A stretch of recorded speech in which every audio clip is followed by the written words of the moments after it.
I was a farmer back in '53, and our crops had suffered the worst drought in 40 years. And then we heard of a man called Wilhelm Reich, who claimed he could make rain using a machine he called the Cloudbuster.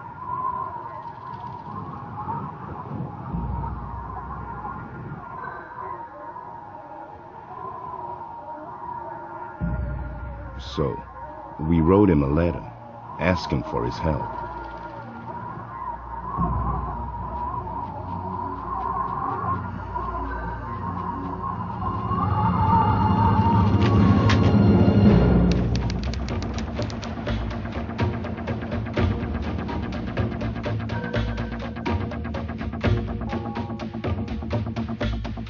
The offer was simple: money for rain.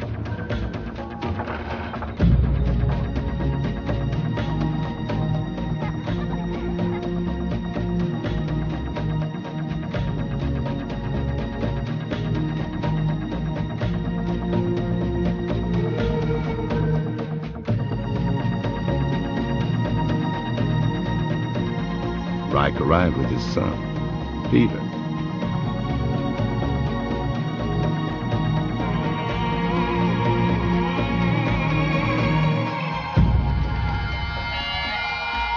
He promised us rain within 24 hours.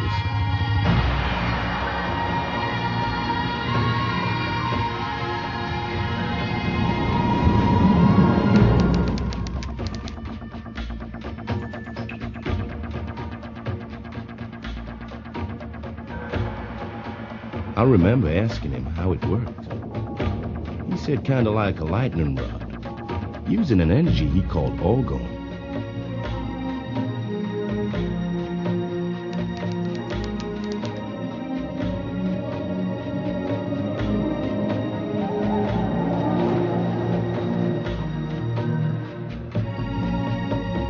I only found out later why the men from the government were watching him.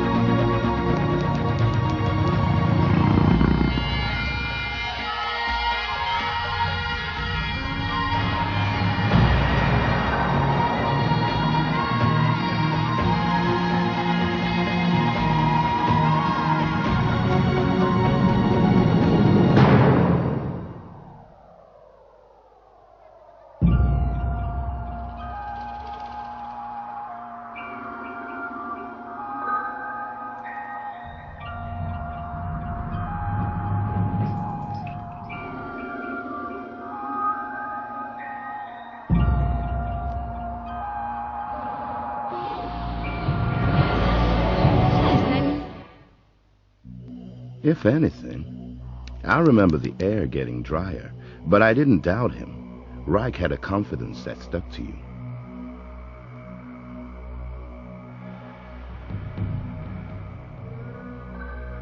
Everybody simply waited, passing time, hoping the strange machine would work.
machine sure did something.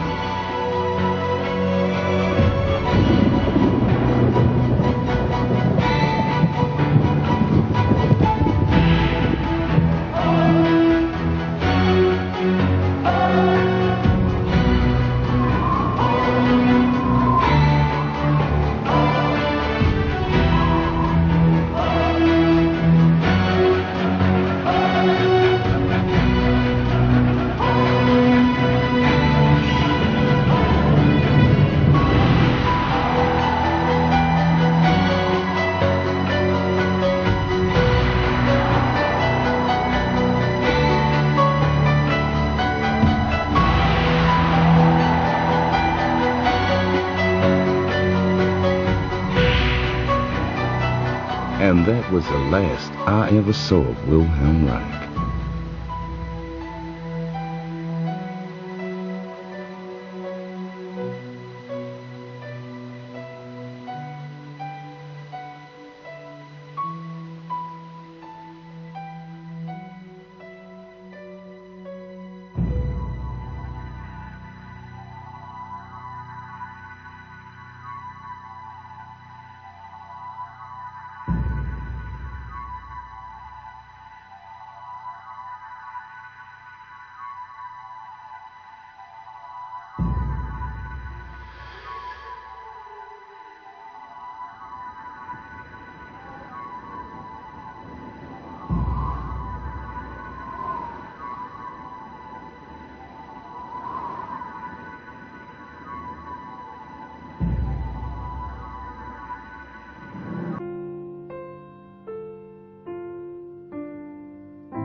In the 1930s, Dr. Wilhelm Reich, a prominent Austrian physician and psychoanalyst, discovered a powerful new physical energy, and for the next 2 decades, devoted his life to the investigation of its laws and properties. He confirmed the existence of this energy in the human body, verified its presence in the atmosphere, developed instrumentation to observe and collect it, and harnessed it for a variety of purposes, from cancer treatment to motor power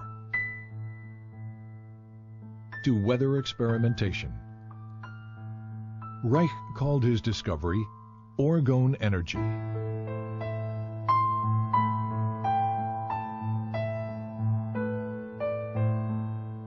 But tragically, it was a discovery that the world was not ready for.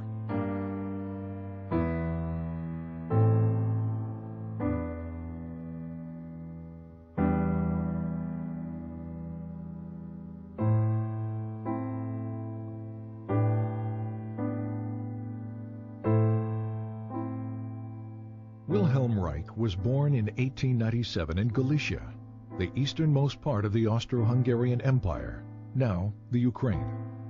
He grew up in Bukovina, on a large farm operated by his father. Until he was 13 years old, Reich was educated at home by tutors. His mother, to whom he was devoted, committed suicide in 1910, after his father discovered she had had a brief affair with one of the tutors. His father died 4 years later from tuberculosis. That same year, 1914, the First World War broke out. Within days, Russian troops swept through Bukovina. Reich narrowly escaped being sent to Russia as a hostage and had to flee his home. Later he wrote, "I never saw either my homeland or my possessions again. Of a well-to-do past, nothing was left." For the next 4 years, Reich served in the Austrian army, experiencing what he called the war as a machine. In 1918, the war finally ended. Germany and Austria were defeated.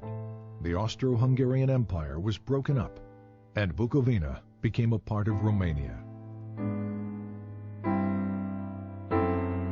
Alone, homeless, and intellectually starved after 4 years of war, Reich entered the medical school at the University of Vienna.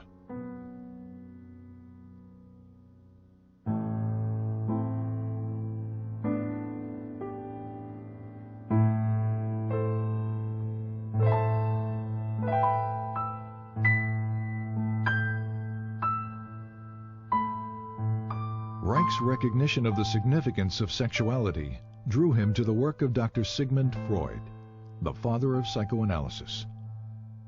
Soon he was considered one of Freud's most promising students.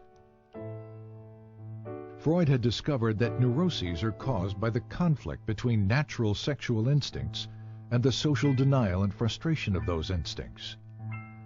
Freud had also hypothesized the existence of a biological sexual energy in the body.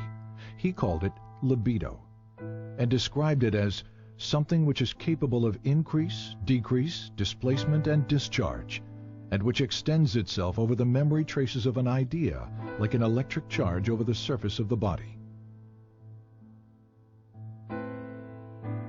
But as the years passed, Freud and his followers diluted much of this concept, reducing the libido to little more than a psychological energy or idea. By 1925, Freud had concluded that the libido theory may therefore, for the present, be pursued only by the path of speculation.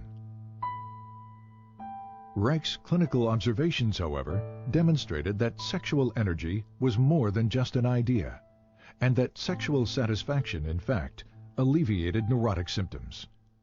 He discovered that the function of the orgasm is to maintain an energy equilibrium by discharging excess biological energy that builds up naturally in the body.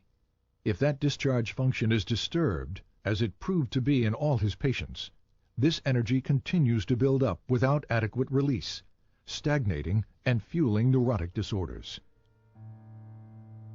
Reich's orgasm theory set him apart from his colleagues because it indicated that the libido was a real physical energy that possibly might be measured quantitatively. His clinical work also led to new therapeutic techniques designed to discover and eliminate any impediments to the flow and discharge of this energy. But the widespread existence of human misery forced Reich to conclude that the solution to the problem of neuroses was not treatment, it was prevention. You have to revamp your whole way of thinking, said Reich, so that you don't think from the standpoint of the state and the culture, but from the standpoint of what people need and what they suffer from. Then you arrange your social institutions accordingly. Freud, on the other hand, maintained that culture takes precedence, that sexual instincts must be adapted to the existing social structure. These conflicting positions led to an eventual break between Reich and Freud. In Vienna and later in Berlin, Reich devoted much of his time and money educating working-class people about the essential role of sexuality in their lives. I had 6 clinics in Vienna, said Reich, where people came and received advice once or twice a week. To provide medical and educational help was its purpose. To reach the greatest number of people, he worked within the socialist and communist parties to promote sex education, birth control, divorce rights, and better housing. Reich recalled that in Berlin there were about 50,000 people in my organization in the first year. Reich was also very outspoken about Germany's turbulent political climate. Unlike most members of the Berlin Psychoanalytic Association, Reich openly opposed the rise of the Nazi Party.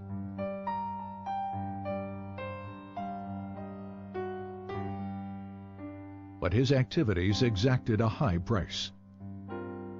He was denounced by the communists and expelled from the International Psychoanalytic Association, calling these events catastrophes which threatened my personal, professional, and social existence.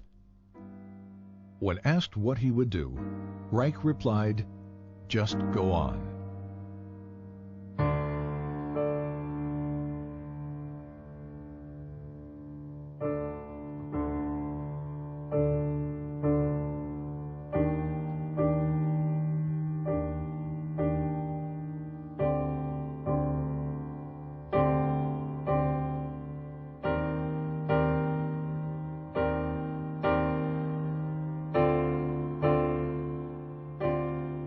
University of Oslo, 1935. While continuing to teach and develop his innovative therapeutic techniques, Reich began a series of laboratory experiments to verify the existence of a physical, biological energy expressed in the emotions. Using human subjects, Reich was able to demonstrate a charge at the skin surface directly related to feelings of pleasure or anxiety. The charge would increase when a subject experienced pleasure and decrease during feelings of unpleasure. From this, Reich concluded that pleasure is the movement of biological energy toward the periphery of the organism, while anxiety is the movement of this energy toward the center. He assumed this energy to be electrical. But was it? And did similar energy processes exist in more basic life forms? Reich discovered that under certain conditions, sterilized and unsterilized substances such as grass, blood, sand, charcoal, and foodstuffs disintegrate into pulsating vesicles that exhibit a bluish color. He called these vesicles bions. Reich observed internal motility in the bions, an effect of energy. He also found that certain bions revealed a strong radiation phenomenon, seen here as a white field around the organism, and that these bions could kill bacteria and cancer cells. This radiation confirmed the existence of an energy that did not obey any known laws of electricity or magnetism. Reich called this energy orgone because its discovery had evolved from his investigation of the orgasm function, and because this energy could charge organic matter. When he published his findings, the scientific and psychiatric communities responded with a vicious year-long attack in the Norwegian press. In the wake of this response, and the inevitability of a Second World War, Reich began to look to America as the future home for his work. In August 1939, Reich sailed for America on the last ship to leave Norway before World War II broke out.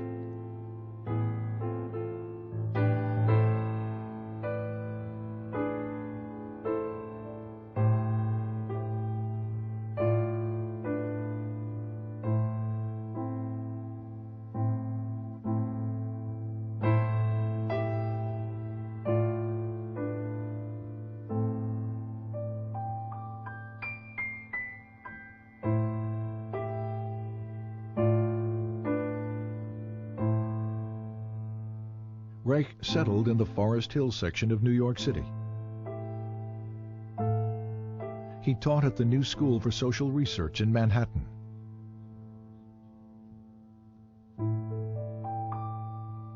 Published his books in English. Trained American physicians in his therapeutic techniques. And pursued his investigations of orgone energy. Since the energy appeared to be everywhere and to permeate all substances, Reich had to find ways to isolate and collect it in order to study its functions and make it usable. Experiments demonstrated that organic or non-metallic materials, such as cotton, wool, or plastic, attract, absorb, and hold the energy. Metallic materials, steel or iron, attract the energy and quickly reflect it in both directions. On the basis of these experiments, Reich constructed small boxes with alternating layers of organic and metallic materials, with the inner walls lined with metal. The organic layers attract the atmospheric orgone energy, which is then directed inward by the metal layers. Any energy reflected outward by the metal layers is reabsorbed by the organic material, attracted back to the metal, and directed toward the inside of the box. The result? A higher concentration of orgone energy inside the box. The more layers, the higher the concentration. This accumulation of energy can be verified in a variety of ways. For example, a constant temperature difference exists between the air above the box and in the surrounding air, contradicting the second law of thermodynamics. There also exists a slower electroscopic discharge rate in the higher orgone concentration within the box.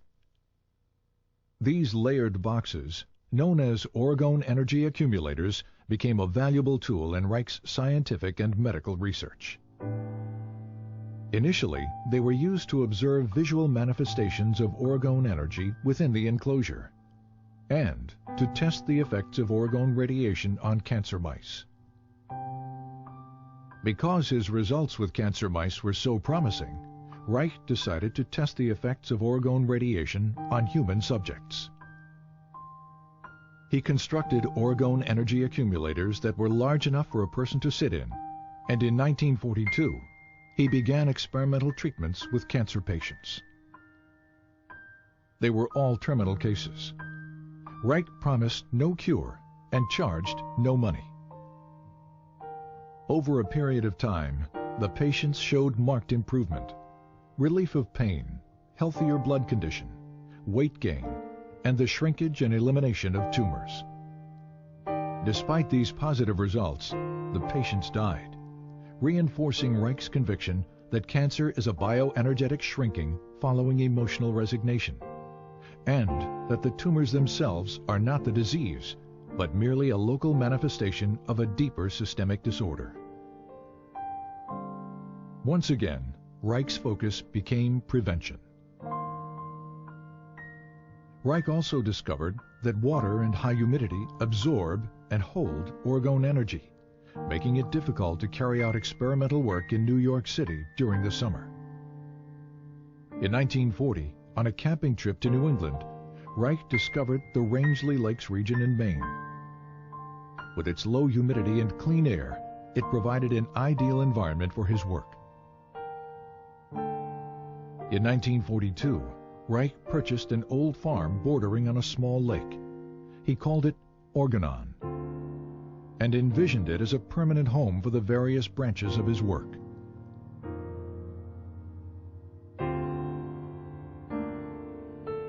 In 1945, a student's laboratory was built.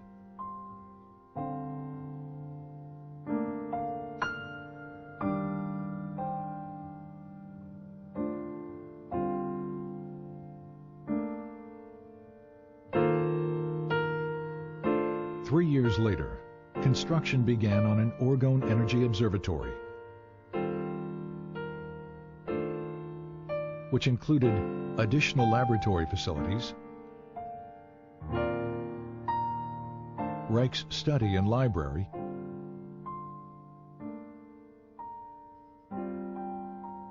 and outdoor observation decks.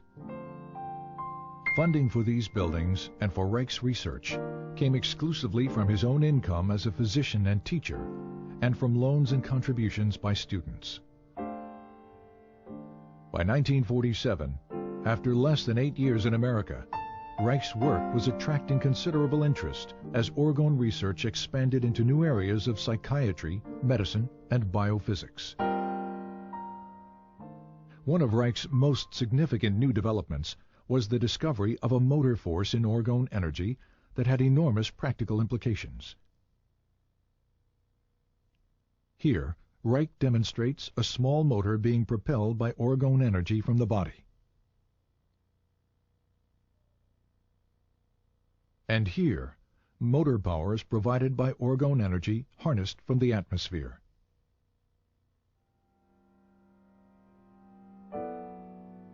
With the development of Orgone, Reich's dream of a home for his work was slowly becoming a reality.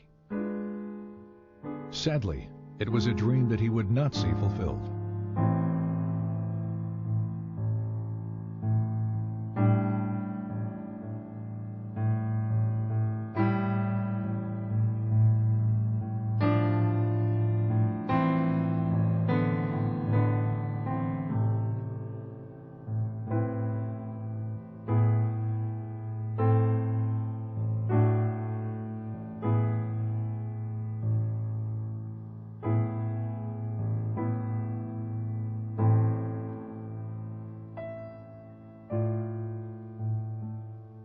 In 1947, this article, written by freelance journalist Mildred Brady, appeared in New Republic magazine. It was filled with distortions and innuendos about Reich's sexual theories and orgone research. Brady's most inflammatory claim was that Reich was building accumulators of orgone energy which are rented out to patients who presumably derive orgastic potency from it. Implying that Reich was a danger to the public, Brady challenged the medical authorities to take action against him. 2 months later, the article was brought to the attention of the Federal Food and Drug Administration. The result was a 10-year campaign by the FDA designed to destroy Reich's work. The FDA focused on the Orgone energy accumulator, which Reich and other physicians were using experimentally with patients.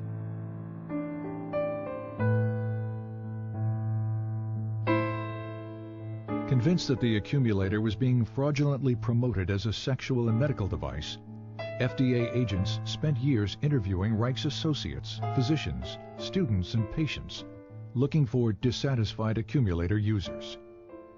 None were ever found. As the FDA attack continued, so did Reich's work. He continued to develop new ways to visualize, measure, and harness orgone energy from the atmosphere.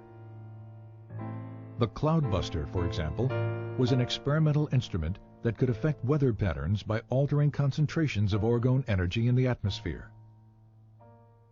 A set of hollow metal pipes and cables inserted into water creates a stronger orgone energy system than that in the surrounding atmosphere. Water, which strongly attracts and absorbs orgone, draws the atmospheric energy through the pipes. This movement of orgone from a lower to a higher energy system was used by Reich to create clouds and to dissipate them.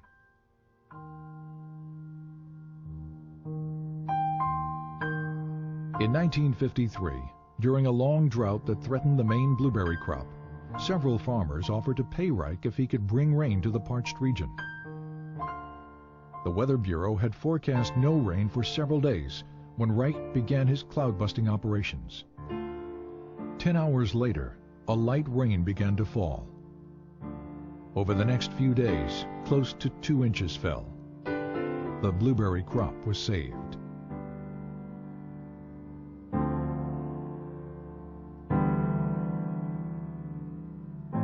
In February 1954, the FDA filed a complaint for injunction against Reich in the federal court in Portland, Maine. The complaint declared that orgone energy does not exist. It asked the court to prohibit the shipment of accumulators in interstate commerce and to ban Reich's published literature, which they claim was labeling for the accumulators.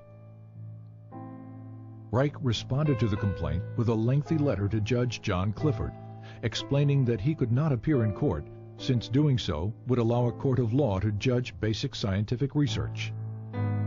Scientific matters, he wrote, can only be clarified by prolonged, faithful, bona fide observations in friendly exchange of opinion, never by litigation. I therefore submit, in the name of truth and justice, that I shall not appear in court. Judge Clifford did not accept Reich's letter as a valid legal response, and the injunction was issued on default, as if Reich had never responded at all. But the injunction was even more excessive than the initial complaint. It ordered that all orgone energy accumulators and their parts were to be destroyed.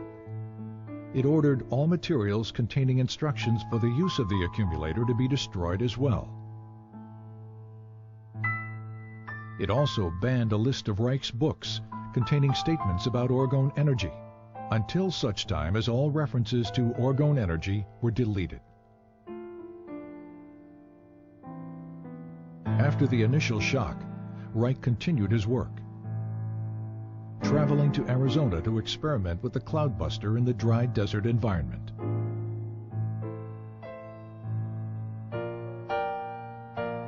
While he was there, and without his knowledge, one of Reich's students, Dr. Michael Silvert, moved a truckload of accumulators and books from Rangeley, Maine to New York City, a direct violation of the injunction. As a result, the FDA charged Reich and Silvert with criminal contempt of court. In 1956, both men were found guilty. Reich was sentenced to 2 years in a federal prison. While Reich appealed his sentence, the government carried out the destruction of accumulators and literature. In New York City, several tons of Reich's books and other publications were burned in one of the city's garbage incinerators, including titles that were only to have been banned. This destruction of literature constitutes one of the most heinous acts of censorship in United States history.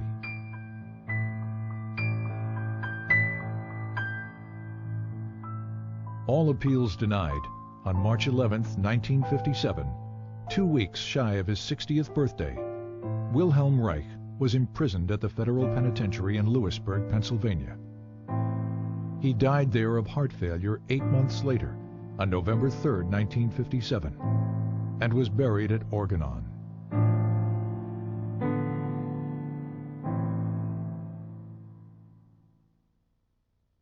But the tragedy of Reich's death should not be allowed to overshadow the richness of his life, for while he lived, he was truly alive.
In the course of the history of natural science, it always happened that profound or true thoughts or true facts were always either distorted or flattened out. The danger, especially of distortion, is particularly great in the case of Orgone. We must be scientific, we cannot be political in these matters. And I personally declare that I will be the first to fight with all my strength, with whatever I've got, against such a distortion of our principles.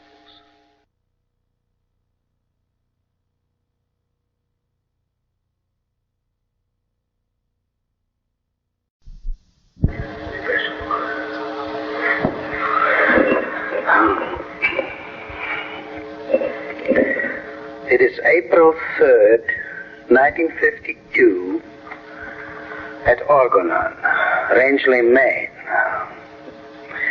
I, Wilhelm Reich, am sitting alone in the large room in the lower house. All people are gone.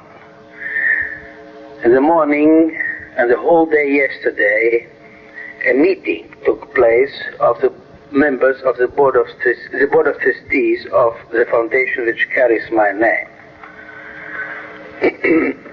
Everybody's gone now, and I would like to add a few words to the recording we made yesterday and today of the disaster which struck Orgone.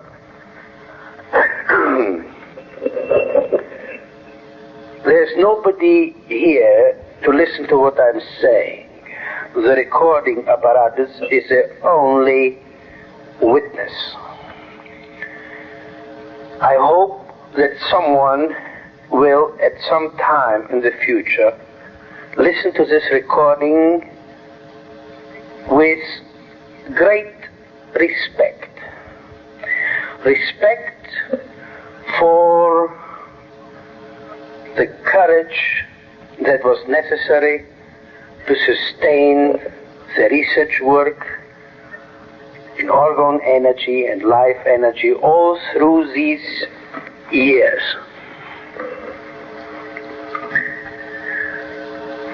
I shall not go into the great strain, into the details, into the worries, the sleepless nights, the tears, the expenditures in money and effort, the patience which I had to have with all my workers and with all my students. I would like only to mention the fact that there's nobody around, there's not a single soul, either here at Orgone or down in New York, who would fully and really, from the bottom of his existence, understand what I'm doing and be with me in what I'm doing. They're all very good people. They're decent, honest, hard-working. I trust them. We are very good friends, all of them, or most of them. But this does not alter the fact that they all, without any exception, are against, I say, are against what I am doing. Every single one of them spites me, interferes with my effort, crosses it out, blots out, flattens out. There's one thing or another thing, whatever it may be, to diminish my effort, no, to diminish the effects of my effort, to blot out the sharpness and acuity of my thoughts, to reduce to rubble and nothing, or nothingness, what I have elaborated in about now 33 or 34 years of systematic thinking, and in about 40 years of human suffering, since about 1912, or rather 1910, when my mother died. There is not a single soul around who would fully understand or would not say no to it all. This no is identical with I don't want it, I don't like it, I loathe it. Why is it here? Why does he have to exist? Why doesn't he sit down and take it easy? Why did he have to start this Oranur experiment, which gives us so much trouble? They see only the trouble. They don't see, or they don't want to realize what it means for medicine, biology, and science in general, as well as philosophy, to have this Oranur going. To them, it is mostly a bother, an inducer of sickness, suffering, and at times I have the distinct feeling that they believe, or they do not dare quite to admit their own thoughts, that I may have gone haywire. This reaction of my closest friends and co-workers to the situation here is exactly the same that has harassed the human race for as much as we can say 8,000 or 10,000 years, since patriarchy has ruled its destinies and since natural love was extinguished in the newborn infants. I shall not go into that. It's all written up in my publications. Whoever knows these publications also knows what that means. The discovery of the life energy would have been accomplished long ago had this I don't want it, I fear it, I loathe it, I'll kill it, I'll flatten it out, I won't let it live or exist. If that had not been in their structures, not in their desires, not in their positive conscious wishes, they're all decent and good people. No, it is in the structure. It is somehow in their tissues, in their blood. They cannot tolerate anything that has to do with orgone energy or life energy, or what they call God, or what is their deepest longing for love, for fulfillment. They cannot tolerate it, and they fear it.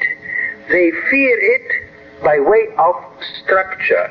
Their tissues, their blood, cannot stretch out, cannot take it, evades it, avoids it, and loathes it. I do not say all this to depreciate their efforts, their honor, their loves, their lives. I say it because it is true, because it turns up in every single move, in every single word, in every single opinion, in every single paper, in every single thing they did to whatever ever had to do with the discovery of genitality, life, love. Such people as Lawrence, or such philosophies as Giordano Bruno's, or such great lives as Jesus Christ, and so forth and so forth. It is a sad, lonely chapter of the human race. I don't feel that I am obligated to solve this riddle or to do anything about it. I happen to discover the life energy. I happen to induce the Orgone experiment. I know what it means for the future development of medicine, biology, philosophy, and natural science. I'm fully aware of it, and in this awareness, I am completely alone. There's no soul anywhere far and wide to talk to give one's feelings, to let one's feelings go freely, to speak like as friends speak to each other. This is all.